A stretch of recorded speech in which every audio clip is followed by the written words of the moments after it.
si vous le permettez. Donc, sans trop tarder, on va rentrer dans le vif du sujet. Donc, en gros, voilà comment va être structurée notre présentation aujourd'hui. Je vais faire, bien évidemment, comme je le fais à chaque séance, un petit rappel du cours précédent. Quels sont les axes principaux autour desquels a tourné la présentation ou la séance précédente. Ensuite, je vais revenir quand même sur les types de questions dans un questionnaire, même si on a couvert ça en partie la semaine dernière, mais on n'a pas fait le tour de l'ensemble des types de questions possibles. Je le fais parce que j'insiste encore une fois, le questionnaire est un outil indispensable. Sans questionnaire, on ne peut pas faire d'études, notamment des études quantitatives, et si le questionnaire est mal fait, l'étude quantitative n'aura pas de sens. J'insiste sur ce point-là parce que je vois beaucoup de questionnaires circuler tout le temps et malheureusement, c'est pas tout le temps au point. Donc, je vous invite, s'il vous plaît, à suivre et à me poser des questions, n'hésitez pas, et profitez-en justement pour voilà, mieux créer vos questionnaires la prochaine fois que vous souhaitez le faire. Alors, je reviendrai aussi en point 3 sur les règles d'or. Qu'est-ce qu'il faut faire, qu'est-ce qu'il ne faut pas faire en matière de création, de rédaction d'un questionnaire, parce que c'est un exercice important, donc il faut y accorder du temps. Donc, on va revenir sur vraiment les principales règles à suivre. Et on aboutira à la fin à la structure type d'un questionnaire, par quoi on commence, par quoi on finit, qu'est-ce qu'il faut mettre au milieu, etc. Et enfin, je vous ai préparé aussi un exemple de questionnaire concret de la vie réelle pour vous montrer un peu à quoi ressemblerait un questionnaire et voilà, donc vous expliquer un peu le fonctionnement de tout ceci. Alors, je passe. Alors, petit rappel du cours précédent. Qu'est-ce qu'on a vu au juste? Donc, on est revenu, on avait démarré la séance avec les généralités sur le questionnaire, une définition, qu'est-ce qu'on entend par un questionnaire, etc., etc. Donc, vraiment des choses qui sont génériques. Ensuite, on a rappelé un peu les étapes clés. Comment on rédige un questionnaire, par quelles étapes il faut passer. Donc, on a dit qu'il fallait d'abord se fixer des objectifs et ensuite, bien sûr, essayer de chercher s'il y a de l'information préexistante, notamment des études précédentes, notamment des études qualitatives ou exploratoires qui nous ont permis de générer un certain nombre d'attributs ou d'idées ou d'hypothèses qu'on a besoin de valider au niveau de la phase quantitative. On a dit aussi que on peut se fier aussi à des documents qui peuvent exister chez le client, mais en tout cas, on mixe un certain nombre de sources de telle sorte à nous assurer que le questionnaire est le plus exhaustif possible. On ne cherche pas la perfection, parce que la perfection n'est pas de ce monde, mais en tout cas, on essaie d'avoir un questionnaire le plus fourni et le plus riche possible. Et on avait démarré la phase ou la partie sur les types de questions, mais on a vu que la première slide, on en a 3 ou 4, donc j'ai essayé de passer cette première slide quand même encore une fois rapidement avant d'enchaîner sur les autres types de questions. Alors ça c'est le rappel. Alors là je passe justement à ces types de questions. On avait dit qu'il y avait des questions spontanées et d'autres assistées. On a essayé de voir un peu quelle différence. Je vais la rappeler quand même. Alors, une question spontanée ou des questions spontanées, ce sont des questions pour lesquelles le choix de réponse possible n'est pas proposé au répondant. On lui propose rien. Donc, c'est pour ça qu'on appelle spontané et de la spontanéité. Donc, c'est lui qui va nous répondre. On lui propose rien. On va pas l'aider dans sa réponse. Elle permet de ne pas orienter la réponse de l'enquêté. Maintenant, c'est bien, on verra après, à la fin de cette partie, quels sont les avantages et les inconvénients de chacun des types de questions. On va pas non plus avoir tout un questionnaire, on a un questionnaire complètement fait de questions ouvertes. C'est pas possible. Et je vous dirai pourquoi. Alors, un exemple de question spontanée, maintenant, qu'est-ce que vous appréciez le plus dans ce téléphone portable? Si on fait une étude sur un téléphone portable et qu'on a en face de nous une marque où on est en train de tester un produit en particulier, une des questions pourrait être, qu'est-ce que vous appréciez le plus? Donc, vous voyez que c'est libre, spontané, on n'a rien proposé, on n'a rien suggéré, on laisse le libre arbitre, le libre choix au répondant de choisir la réponse qui correspond le mieux à ce qu'il pense lui, parce que ce qui nous intéresse, c'est son avis à lui de manière complètement spontanée sur cette question. Alors ensuite, on a la deuxième grande famille qui sont les questions assistées. Alors, à la différence des questions spontanées, les questions assistées, ce sont des questions pour lesquelles un choix de réponse est proposé au répondant. On lui a proposé un choix de réponse. Alors, je vous donne un exemple. Parmi les aspects suivants, quels sont ceux que vous appréciez le plus dans ce téléphone portable? Il peut y en avoir plusieurs, mais je peux commencer à lui lister. Ça ne veut pas dire qu'il doit se limiter uniquement à ce que moi je lui propose, il peut en proposer d'autres. Mais en tout cas, j'essaie de le guider un peu, parce que ce qui se passe parfois en étude de marché au moment d'administrer un questionnaire, Bon, certains répondants n'ont pas envie de trop réfléchir ou là hésitent un peu ou là peut-être ne se rappellent pas de certains éléments. Donc, c'est une manière de les aider un peu. On verra qu'on va pas l'utiliser systématiquement, on va l'utiliser dans certains cas spécifiques. Donc, chaque type de question s'adapte à un contexte, à une façon de poser, à un objectif, etc. Donc, un exemple de question assistée, parmi les aspects suivants, quels sont ceux que vous appréciez le plus dans ce téléphone portable? Et là, on a listé un certain nombre de critères, l'ergonomie, le poids, la durée, l'autonomie du téléphone, la rapidité du téléphone, et on lui laisse quand même, on a toujours cette autre à préciser, parce c'est quand même une question ouverte. Il y a quand même la place pour une réponse ouverte. Donc, à autre à préciser, on va noter, peut-être qu'il va nous parler aussi du design du téléphone, de la couleur, je sais pas, des accessoires qui sont avec le téléphone. Donc, il peut citer un certain nombre de choses. Mais en tout cas, on lui a pas soufflé, mais en tout cas, on l'a aidé à donner un certain nombre de réponses qu'on pense être les réponses les plus communément utilisées ou là qui seraient les plus adaptées à ce type de questions. Donc, on en finit avec ces deux familles. On va arriver à une autre classification. Donc, on a ce qu'on appelle les questions ouvertes, par opposition aux questions fermées. On va commencer par les questions ouvertes. Donc, premier point, questions ouvertes. Alors, les questions ouvertes, c'est quoi? C'est des questions qui laissent au répondant la liberté totale de réponse à donner. C'est lui qui décide de la réponse à donner. On n'intervient absolument pas. C'est un peu comme, vous me diriez, c'est un peu comme les questions spontanées qu'on a vues tout à l'heure, mais dans les questions ouvertes, alors la question spontanée fait partie de la famille des questions ouvertes. On verra qu'il y a des petites nuances, parfois pas très simples à comprendre, mais l'idée n'est pas d'apprendre ça par cœur et de se dire ah je vais poser une question ouverte ou la ouverte spontanée ou là une question ouverte précodée, etc. C'est pas le but. C'est juste pour vous dire voilà il y a différentes manières, différentes façons de poser des questions. Bien sûr avec l'apprentissage et l'expérience on sait ce qu'on a envie de poser comme question et on les pose et parfois même on commence à avoir des canevas de questionnaires prédéfinis. Après on ajuste en fonction des catégories, des clients, etc. Mais c'est important de savoir qu'il existe différentes facettes ou les différentes variantes d'une question. On ne la pose pas tout le temps de la même manière. Alors, on commence. Alors, dans la famille des questions ouvertes, on a la sous-famille des questions ouvertes spontanées. Et ensuite, dedans, on a ce qu'on appelle les questions ouvertes spontanées non précodées. Qu'est-ce que c'est au juste? C'est exactement la question qu'on a vue dans la slide précédente. Ou là, une question qui lui ressemble. Combien de fois par semaine consommez-vous maintenant du jus emballé? Pour suivre un peu l'exemple d'études dont on a parlé lors de la deuxième séance. Donc, c'est libre on n'indique rien, on ne donne pas de possibilité de réponse, c'est à la personne de nous dire. Une personne va nous répondre une fois par semaine, une autre va nous répondre 3 fois par jour, quelqu'un d'autre peut nous répondre 3 fois par mois, etc., etc. Donc, c'est pas précis. On laisse le libre arbitre ou la libre décision au répondant de choisir la réponse qui répond ou qui correspond le plus à ce qu'il pense. Alors ensuite, la deuxième sous-variante des questions ouvertes spontanées, on appelle ça des questions ouvertes spontanées précodées. Là, c'est un peu différent parce qu'il y a des choses qui sont précodées. Ça ne veut pas dire qu'on va souffler des réponses ou là qu'on va indiquer des réponses possibles aux répondants, mais c'est juste pour nous, pour simplifier un peu l'administration du questionnaire. Ça, c'est plus pour aider les enquêteurs ou enquêtrices à mieux administrer le questionnaire. Parfois, on va lister certaines possibilités de réponse, pas toutes. Donc, pour quelle raison la question qu'on peut poser, ou là, un exemple de question, pour quelle raison ne consommez-vous pas de jus emballé? Bon, certains peuvent évoquer le prix, donc on va coter le prix, le goût, on va cocher le goût, conservateur, on va cocher conservateur, ou bien d'autres. Donc on peut en lister. Bon, là c'est un exemple de tableau. Là aujourd'hui, comme je vous l'avais dit, on utilise de moins en moins les questionnaires papier, voire on les utilise plus. Tout est fait sur tablette. Donc les tablettes sont programmées, il y a de l'espace pour écrire autant de choses qu'on a envie d'écrire, etc. Donc on n'a pas de problème d'espace ou là de mise en page. Ça c'est juste un exemple. Si on fait un questionnaire au moment de le concevoir, la première fois on le fait sur un questionnaire Word, ben, ça va ressembler un peu à ça.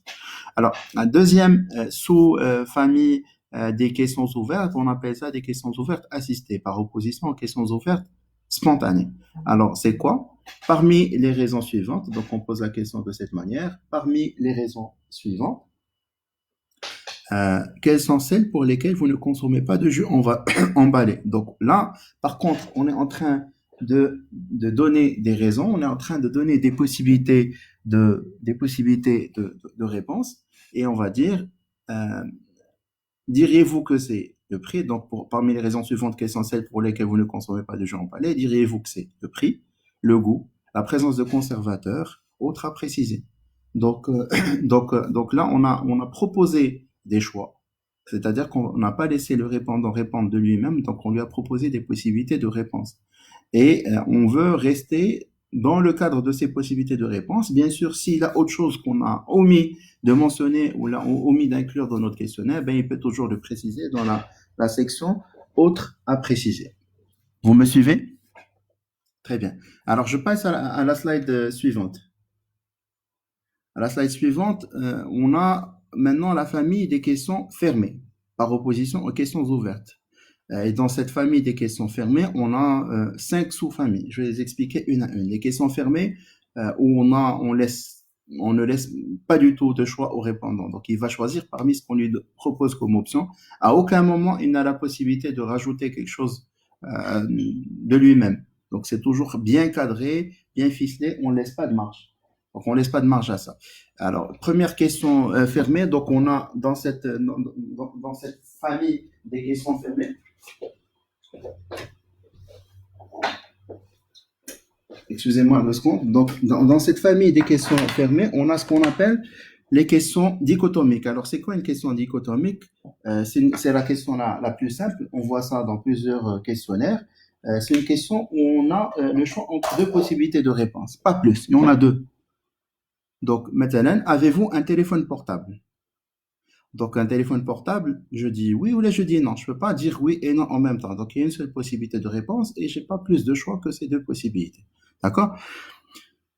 Ensuite, la deuxième sous-famille, on appelle ça des questions à choix multiples et réponses uniques.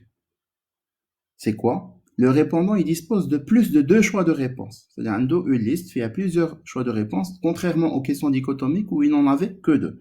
Là, par exemple, pour parler de manière concrète, une question, à quelle tranche d'âge appartenez-vous? Bon, ça va de moins de 20 ans à 50 ans et plus, en passant par 20-30 ans, 31-40, 41-50, etc.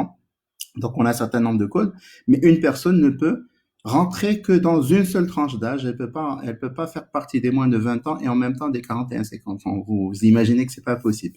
Alors, généralement, cette question, j'ouvre une petite parenthèse.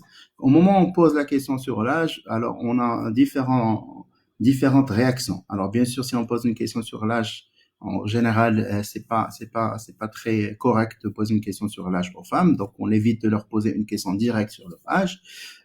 Mais même parfois dans le cas de certains hommes, ils n'ont pas forcément envie de donner leur âge exact. Donc, une manière de contourner cette contrainte de l'âge, on va leur donner des tranches d'âge, on va leur dire dans quelle tranche d'âge vous vous situez ou à quelle tranche d'âge vous appartenez. Très souvent, il y a moins de réticence et on a des réponses qui correspondent bien à ce que la personne pense. Et puis, on n'a pas forcément besoin de cette granularité, sauf dans des cas vraiment exceptionnels, d'avoir l'âge exact. Il suffit de mettre ça dans des tranches. Dans tous les cas, même si on posait la question de manière ouverte et en laissant la personne donner son âge exact, dans tous les cas, au moment d'analyser, on va toujours regrouper ça en tranches d'âge. Alors, je passe à la troisième sous-famille des questions fermées. C'est ce qu'on appelle des questions à choix multiples et réponses multiples. C'est quoi? C'est des questions pour lesquelles le répondant peut choisir plus d'une réponse. Donc, il a la possibilité de choisir plus d'une réponse. On n'a pas qu'une qui correspond à ce qu'il pense. Et j'ai donné un exemple ici. Parmi les marques de jeux suivantes, quelles sont toutes celles que vous avez consommées lors des 7 derniers jours? Je peux en avoir consommé 1, 3, 4, 10, et j'ai une liste. Donc, il faut que je choisisse parmi ces marques-là qui ont été proposées.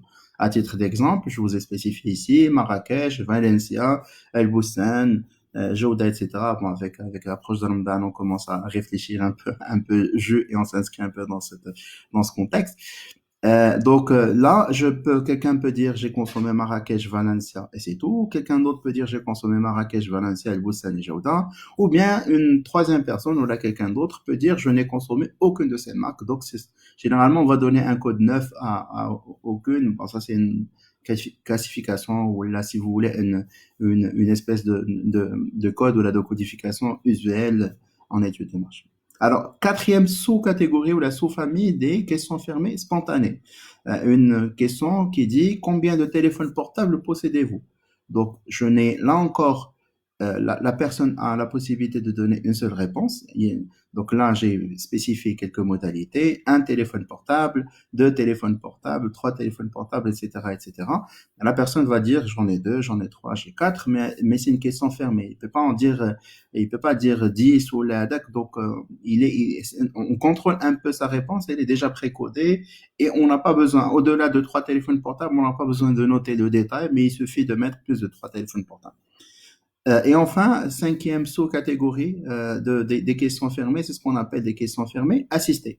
Maintenant, que pensez-vous de la qualité de service de la banque XYZ, sans nommer de banque? Diriez-vous que vous êtes là? C'est une question fermée assistée, mais c'est aussi une question à échelle. Et je reviendrai, Inch'Allah, la semaine prochaine à cette notion d'échelle, parce que dans les types de questions, on a aussi des questions à échelle, et les échelles, il y en a encore une panoplie, il y a une liste infinie de possibilités d'échelle. On va revenir à ça dans le détail, c'est un peu détaillé. Ça peut pas tenir sur une seule séance avec tout ce qu'on va couvrir comme programme aujourd'hui. Donc là, maintenant, cette échelle, qu'est-ce qu'elle nous dit? Ça va de très satisfait à pas du tout satisfait. Quand la personne est très satisfaite, on va mettre 1. Satisfait, juste moyennement satisfait, on va donner 2. Personne ne sait pas si elle est satisfaite ou pas, mais en tout cas, elle est indécise, c'est 3. Pas satisfaite, c'est 4. Pas du tout satisfaite, 5. Voilà. Donc ça, c'est les différentes possibilités de réponse, mais c'est guidé, orienté. C'est pour ça que c'est une question fermée qui ne laisse aucun choix au répondant. Alors, on en a fini avec les types de questions et on a certainement d'autres lesquelles l'idée n'est pas d'être exhaustif. J'ai essayé de retenir que les types principaux. Et encore une fois, je rappelle qu'il ne s'agit pas à chaque fois d'aller vérifier, d'aller vérifier dans un livre ou là quel type de questions poser, etc. C'est des choses qui viennent avec la pratique. Donc, on va aller directement au fur et à mesure qu'on apprend à poser des questions, on n'a plus besoin de revenir à ce référentiel, on l'a en tête et ça va, et ça marche sans trop de problèmes. Alors, ensuite, là, je passe oui, bien sûr. Alors, quelqu'un me rappelle qu'il y a l'échelle de Likert. Effectivement, ça, c'est une échelle de Likert, mais il y a d'autres types d'échelles. Je préfère revenir, si vous le permettez, à ça dans une autre séance de manière détaillée. Et je vous promets d'aborder ça de manière très détaillée. Alors, ensuite, là, je passe à la section règles d'or pour la rédaction d'un questionnaire. Alors, je vous ai listé un certain nombre de règles d'or, ce qu'on appelle en anglais les 12 don'ts. Qu'est-ce qu'il faut faire, qu'est-ce qu'il ne faut pas faire en matière de rédaction d'un questionnaire. Alors, il y a en tout 16 règles, 16 conseils, recommandations, on peut appeler ça comme on veut. Alors, je ne sais pas si tout le monde arrive à me suivre et vous êtes tous sur la page 12 don'ts, si quelqu'un peut me le confirmer. Bon, c'est pas grave, je vais y aller, je vais commencer comme ça, on perd pas de temps dans ce live. Alors, d'abord, première consigne, première règle, il faut utiliser le langage, voilà, le vocabulaire du répondant. J'insiste sur ce point-là, c'est un point extrêmement important. Pourquoi? Parce que, bien évidemment, le plus important, c'est que le répondant comprenne ce qu'on a envie de lui poser comme question. Donc, il faut choisir son langage, sa manière de parler. En général, quand on fait des études, alors j'exagère peut-être, mais peut-être 95% des études qui sont réalisées au Maroc, c'est des études qui sont réalisées en dirigeant. Beaucoup de fois, on a des clients qui nous disent pourquoi on n'utilise pas le français? Il y a des gens qui comprennent le français, ou là, c'est plus simple de faire le français.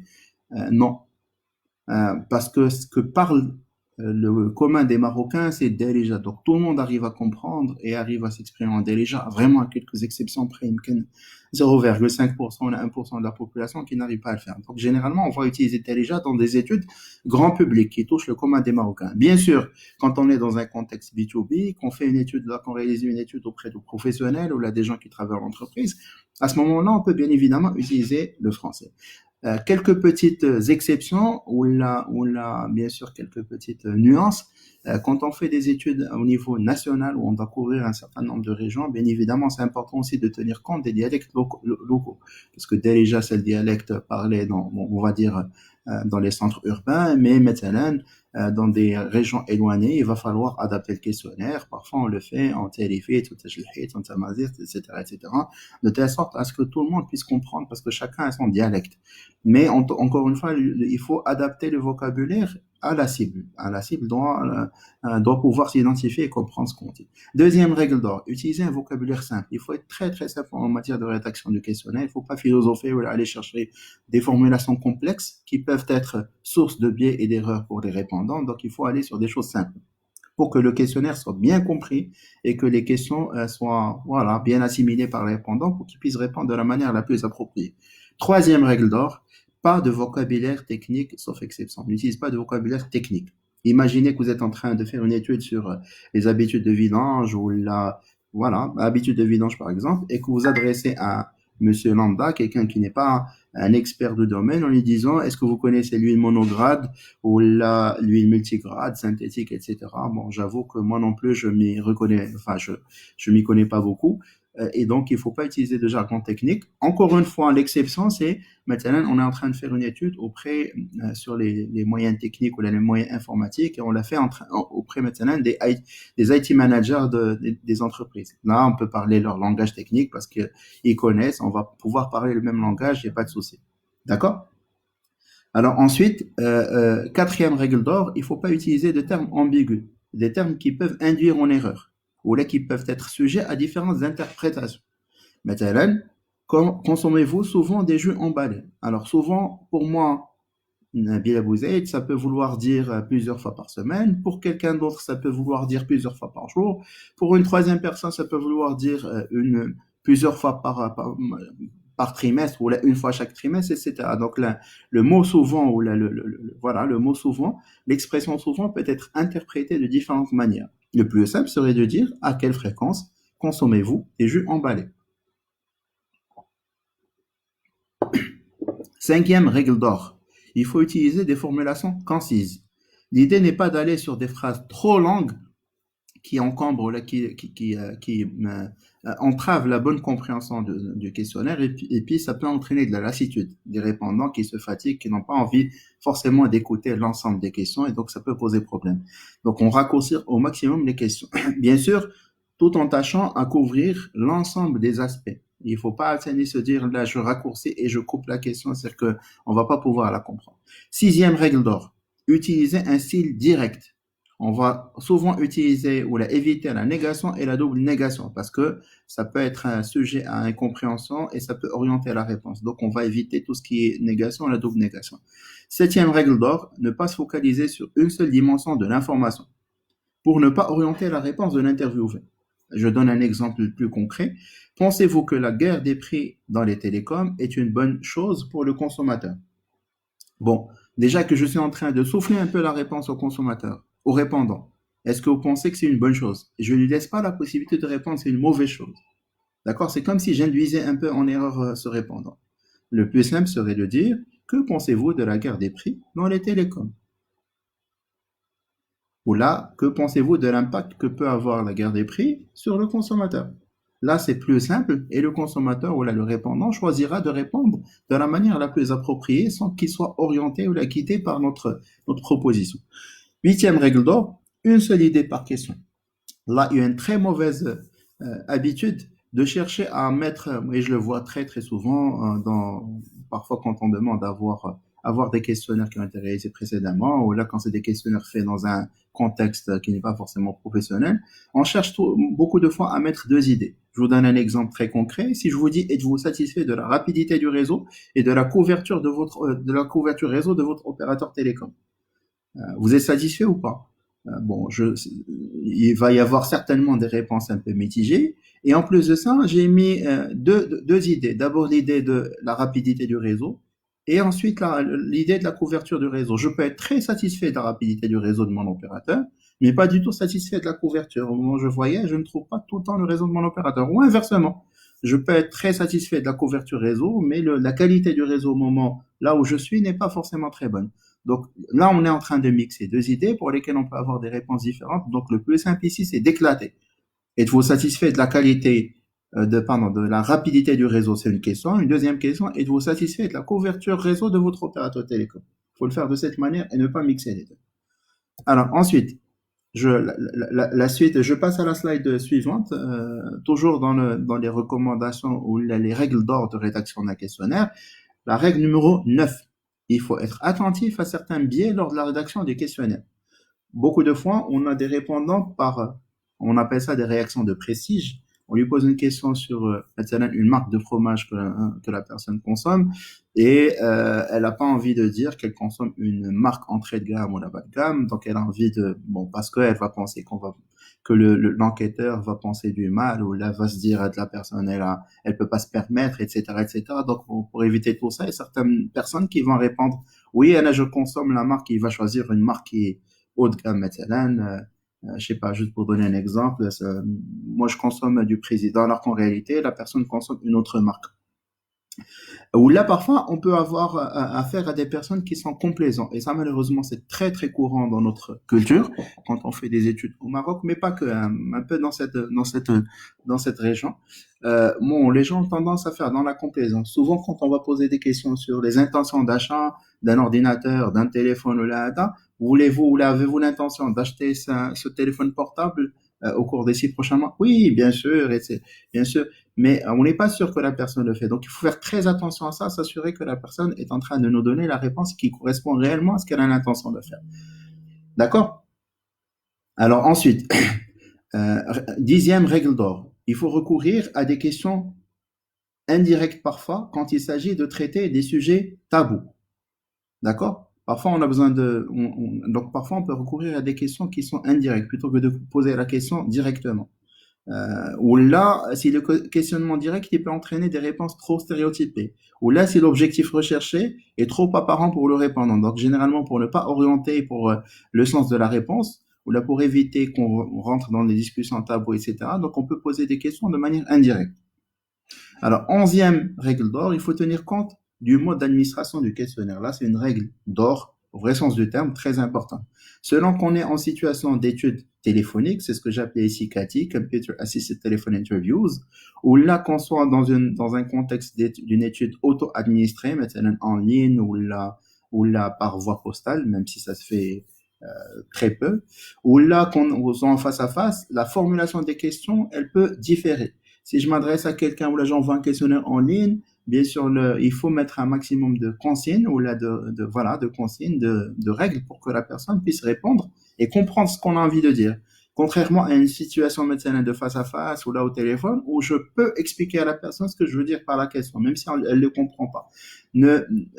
Souvent raisonner par les personnes qui sont les moins habilitées ou les moins disposées à comprendre ce qu'on a envie de le dire. Maintenant, des personnes analphabètes ou là des personnes âgées ou là parfois, c'est pas généralisé, mais en tout cas parfois quand on fait des études dans le rural, bon, il faut tenir compte de tous ces éléments-là et il faut tenir compte de la méthode de collecte pour expliquer, pour être sûr que la personne comprend bien ce qu'on a envie de dire.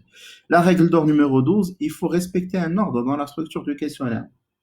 Maintenant, une règle, il y a un réflexe obligatoire. Je ne peux pas vous poser des questions sur ce que vous pensez d'une marque en termes d'image ou de satisfaction si vous ne connaissez pas du tout cette marque. Donc, il faut d'abord qu'on vérifie cette possibilité, qu'on vérifie d'abord que la personne connaît la marque, donc ce qu'on appelle la notoriété. Donc, il y a un ordre logique à respecter. On va d'abord commencer et on verra tout à l'heure la structure du questionnaire pour voir un peu tout ça de manière plus claire. On va d'abord commencer par les questions d'éligibilité, ensuite les questions d'amorce, etc. Donc, il y a un ordre logique à suivre. Règle d'or numéro 13, il faut regrouper les questions portées sur le même thème. On va regrouper ensemble les questions qui portent sur l'autorité, on va regrouper ensemble les questions qui portent sur l'usage, on va regrouper ensemble des questions qui vont porter sur l'image, sur les habitudes d'achat, etc. C'est plus simple à administrer et puis il y a une certaine logique à suivre et ce regroupement facilite un peu la compréhension de la structure du questionnaire. 14e règle d'or, prévoir des phrases de transition entre les thèmes et les consignes. Maintenant, je vais vous parler de vos habitudes d'achat. Maintenant, j'ai envie de savoir quel est votre avis ou votre niveau de satisfaction par rapport à la qualité de service. Et ensuite, par rapport au service après-vente, etc. Donc, on utilise souvent des phrases de transition pour annoncer ou introduire des parties du questionnaire. 15e règle d'or, utiliser des filtres. Quand est-ce qu'on utilise des filtres? Dans le cas où des questions ne concernent pas tous les répondants. Et ça, c'est systématique, on l'a quasiment dans toutes les questions. Tout à l'heure, je vous ai, dans les types de questions, on a parlé de questions dichotomiques. La personne à qui j'ai dit, avez-vous un téléphone portable? Si toute l'étude, elle porte sur les téléphones portables et que la personne me répond non, ben, je ne peux pas continuer le questionnaire, ça sert à rien, parce que on est en train de mener une étude sur les téléphones portables. Donc, on va s'arrêter là. Si la personne me dit oui, on va continuer le questionnaire. Si par contre, cette étude, elle porte sur un certain nombre d'appareils électroniques, téléphone portable, Smart TV, tablette, je sais pas, d'autres équipements, ordinateurs portables, ordinateurs de maison, etc. Bien évidemment, si la personne ne possède pas de portable, on peut toujours lui poser des questions sur sa télé, sur sa tablette, sur son ordinateur, etc. Donc, on va pas s'arrêter quand la personne nous dit oui. Par contre, on va pas lui poser les questions sur le téléphone portable parce qu'elle en a pas. Et enfin, dernière consigne ou la règle d'or, soigner la présentation du questionnaire au mieux possible. Alors, le problème se posait quand on utilisait des questionnaires en papier, il fallait effectivement soigner la mise en page. Aujourd'hui, en principe, la plupart des logiciels, en tout cas, qui nous aident à programmer ou à scripter des questionnaires, c'est des logiciels qui offrent des plateformes avec une certaine ergonomie, une façon de présenter les questions qui est, dans beaucoup de cas, Salaha, très agréable. Donc, le problème se pose un peu moins. Toujours est-il que même dans ce type de questions, pardon, dans ce type de logiciel, il faut s'assurer qu'on soigne un peu la mise en page parce que ça valorise le questionnaire et surtout quand c'est un questionnaire auto-administré, donc la personne est livrée à elle-même devant le questionnaire, c'est important que ce soit bien, bien, bien structuré ou en tout cas bien mis en page. Et on commence toujours un questionnaire par une introduction. Ça, on va le voir aussi dans la structure. Ça, c'est incontournable. On peut pas faire autrement. Alors, là, je passe à la structure type d'un questionnaire. Si vous avez des questions, n'hésitez pas à les poser. Je vous promets d'y répondre à la fin de ce live. Alors, je suis passé à la slide structure du questionnaire. Bon, ça va prendre un peu de temps avant que ça ne s'affiche chez vous. Mais en tout cas, en gros, voilà, il y a 5 parties extrêmement importantes. Il peut y avoir des sous-parties, mais en tout cas, celles-là sont les plus importantes.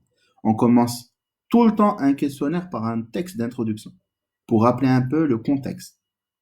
Dans ce texte d'introduction, on dit bonjour, bonsoir, je me présente, je suis Nabil Abouzaid, je travaille pour le cabinet d'études de marché Inside Tech. On réalise actuellement une étude on donne la catégorie, on va jamais citer la marque du client qui nous a confié l'étude. Donc, on va dire maintenant, on est en train de mener une étude sur les jus ou là sur les produits de grande consommation. Plus wagonné, mieux c'est. Comme ça, on prépare pas le répondant. Donc, on va pas le préparer pour qu'il comprenne un peu il faut que ces réponses soient le plus spontanées possible.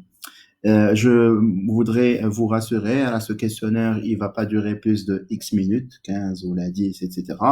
Et que ce questionnaire, vos réponses vont rester strictement confidentielles. On va les utiliser uniquement à des fins statistiques, etc. Que les réponses vont être agrégées. De toute façon, je vais vous donner un exemple de questionnaire à la fin. Mais en tout cas, tout ça pour dire que il faut bien introduire l'étude pour rassurer un peu les répondants, pour qu'ils se mettent à l'aise et qu'ils puissent répondre. Il faut qu'ils se sentent en confiance pour pouvoir me répondre de la manière la plus appropriée possible. Deuxième partie d'un questionnaire ou d'une structure type d'un questionnaire, ce sont les critères d'éligibilité. C'est-à-dire, qu'est-ce qu'on appelle critères d'éligibilité, ou là parfois on les appelle questions filtres, ou là en anglais on appelle ça screening questionnaire, la partie screening, filtre. C'est quoi au juste? C'est maintenant on est en train de faire une étude auprès d'une tranche d'âge en particulier. Je mets une étude auprès des 20 à 30 ans uniquement. Donc, il faut s'assurer qu'on a dans notre étude que des gens appartenant à la tranche d'âge des 20 à 30 ans. Ça sert à rien d'interroger tout le monde. Donc, on va s'assurer qu'on a une question qui dit à quelle tranche d'âge vous appartenez, un peu la question qu'on a vue tout à l'heure. Et la personne choisit la tranche d'âge. Si la personne appartient à la tranche d'âge 20 à 30 ans, c'est tant mieux. Si la personne appartient à une tranche d'âge différente, plus âgée ou moins âgée, à ce moment-là, on va la remercier gentiment pour lui dire, écoutez, là, c'est une étude qui porte sur les 20 à 30 ans. Désolé, vous ne faites pas partie de la cible de cette étude. Ou là, on l'a vu tout à l'heure aussi, la question sur le téléphone portable. Avez-vous un téléphone portable? Si la personne n'a pas de téléphone portable, on va d'ores et déjà la remercier parce que l'étude est portée sur téléphone portable, etc., etc. Donc, c'est des critères qui sont posés ou des questions qui sont posées au tout début. Comme ça, si la personne ne fait pas partie du profil de la cible qu'on a envie d'interroger dans le cadre de cette étude, on la remercie, on ne tient pas compte. Mais en tout cas, on n'aura pas passé beaucoup de temps où la moitié du questionnaire, et on se rend compte, mais non, la personne, elle ne répond pas aux critères. Donc, c'est important de mettre ces critères d'éligibilité juste après le texte introductif du questionnaire. Ensuite, on a ce qu'on appelle les critères de quota. pour redonner le même exemple des tranches d'âge, maintenant dans une étude où j'interroge maintenant les 20 à 50 ans, et les 20 à 30, ils représentent 20%, les 31 à 40 ans, ils représentent maintenant 50%, et le reste, il représente la différence, les 30% restants. Donc, je dois m'assurer que je n'ai pas plus de 20% de gens appartenant à la tranche d'âge 20 à 30 ans dans mon échantillon. Donc, ça sert à rien de dépasser les 20%. Donc, une fois que j'ai atteint ce quota, ce qu'on appelle un quota où il y a une proportion d'un échantillon, et là, généralement, c'est des choses qui sont desquelles on informe les enquêteurs au départ. Il y a un superviseur terrain, il y a une personne qui va superviser ce travail. Donc, on leur fixe des limites. Maintenant, sur 10 personnes que vous allez interroger, 2 personnes doivent appartenir à la première tranche d'âge, 5 personnes doivent appartenir à la deuxième tranche d'âge et 3 personnes à la troisième tranche d'âge. Donc, une fois qu'on a atteint ce quota, ou là, cette proportion, on arrête. On n'a pas besoin de continuer à interroger une cible appartenant à cette tranche d'âge. Ensuite, une fois qu'on a défini ces critères alors il peut s'agir d'âge, mais pas que. Il peut s'agir de catégories socio-professionnelles, souvent c'est le cas. Il peut s'agir, maintenant, on interroge des utilisateurs d'une marque en particulier de téléphone portable, etc., etc. Donc, on va fixer ces quotas et ces proportions au préalable et on s'assure de respecter ces quotas-là au moment d'administrer le questionnaire. Ensuite, on a ce qu'on appelle les questions d'amorce. C'est des questions simples, très larges au début du questionnaire, pour démarrer, pour que le questionnaire soit simple et facile et fluide à administrer. On va pas commencer par les questions les plus difficiles, on va commencer par les questions les plus faciles. Bien sûr, il faut suivre un certain ordre et un peu comme j'ai expliqué tout à l'heure, une logique d'administration du questionnaire. Alors ensuite, je ne sais pas si vous continuez à me suivre. Si quelqu'un peut me le confirmer, s'il vous plaît. J'espère qu'il n'y a pas eu j'espère qu'il n'y a pas eu de rupture, que le live continue à fonctionner correctement. Très bien.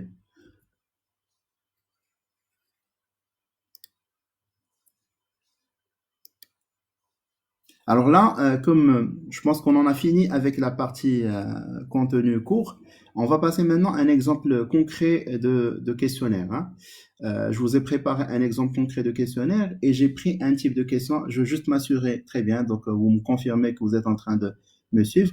Je vous ai préparé un type de questionnaire qui est relatif à un type d'étude classique ou la très connue, qui sont les études de satisfaction. Les études de satisfaction, en principe, toutes les entreprises sont censées en faire pour évaluer un peu la satisfaction de leurs clients par rapport à leur prestation de service, à la qualité de leurs produits, etc. Et puis, il y a même des entreprises qui sont certifiées dans le cadre de la certification ISO.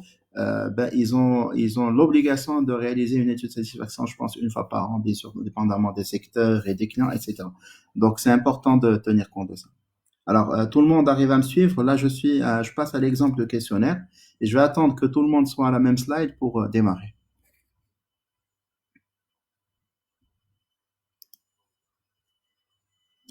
Très bien. Le questionnaire est celui-là. Je vais pas démarrer avant que.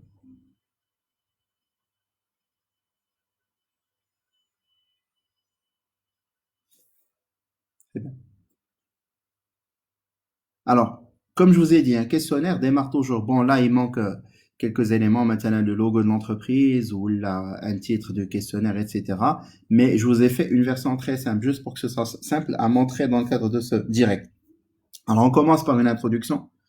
Bonjour, bonsoir, je m'appelle Nabil Abouzaid, je travaille pour Insight Tech, un cabinet d'études de marché ou là, une société d'études de marché indépendante. Nous ne vendons aucun produit, parfois on insiste aussi sur ces éléments parce qu'il y a souvent une confusion entre les gens qui nous apportent pour nous vendre un produit et les enquêteurs dans la rue ou là parfois dans des centres commerciaux, etc. Donc parfois on le précise dans notre introduction. Nous réalisons actuellement une étude de satisfaction pour un organisme de crédit, donc on annonce un peu la couleur sur quelle catégorie va porter l'étude, qui souhaite recueillir les attentes et les avis de ses clients quant à la qualité de l'offre fournie. J'aurais besoin, s'il vous plaît, de quelques minutes de votre temps afin de vous poser quelques questions. Très bien. Je voudrais préciser que toutes vos réponses resteront confidentielles et seront traitées de manière agrégée sans référence aucune à votre identité. Donc, je rassure pour dire que ça sera agrégé et je vais pas dire que Adi il a répondu ou la Reda a répondu telle question, Nabil a répondu de telle manière, etc. Donc, je ne tiens pas compte des réponses individuelles. Les réponses sont agrégées. Ce qui accepteriez ou l'acceptez-vous de prendre un moment pour répondre à nos questions et partager vos opinions avec nous, s'il vous plaît. Donc, ça, c'est introductif. Ensuite, ce qu'on a appelé les questions d'éligibilité, ou là, le questionnaire filtre, c'est celui-là. Mais là encore, c'est une version très très simple. C'est un questionnaire qui a été simplifié justement juste pour vous donner un exemple de ce que, ou là, à quoi ressemble un questionnaire dans la vie réelle. Encore une fois, comme je vous l'ai dit, aujourd'hui, on n'utilise plus un questionnaire dans ce format papier. Bien sûr, on commence par le rédiger. Au moment de rédiger un questionnaire, on peut le faire de cette manière, mais ensuite, c'est donné ou là, c'est scripté, c'est programmé sur des logiciels pour que ce soit. J'essaierai de vous montrer ça dans une des séances, mais on appelle ça un script.